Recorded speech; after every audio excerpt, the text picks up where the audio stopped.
on behalf of a proud and a grateful nation, on behalf of a proud and a grateful nation, Tingnan po natin ang malaking pagkakaiba ni President Marcos at ng dating Pangulo, PRRD. Ito po, ang ating presidente ngayon, proud sa ating mga Pilipino. Kahit saang lupalop ng daigdig siya pumunta, pinagmamalaki niya ang mga Pilipino. Ganyan po ang ating presidente. Pero, tingnan niyo naman po ang ating ex-president. Sa kanyang mga statement, pag pumupunta siya sa ibang bansa, lalo-lalo na sa China, siya po ay mahirap mang sabihin. Pero sa kanya pong mga statement ay para na rin niyang minaliit ang lahing Pilipino.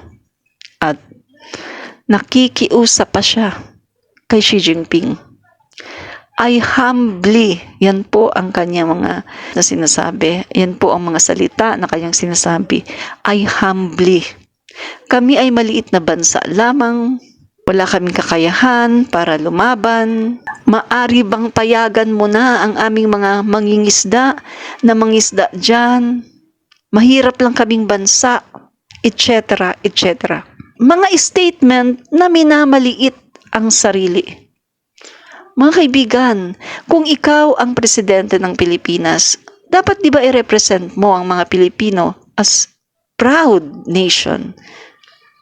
Isang bansa na hindi pwedeng maliitin ng kahit sino dahil meron tayong kakayahan sa iba't ibang larangan. Mga kaibigan, nakakalungkot isipin ng ating past president ay napakaliit ng tingin sa atin. Kaya naman, nakasanayan tayo ng China.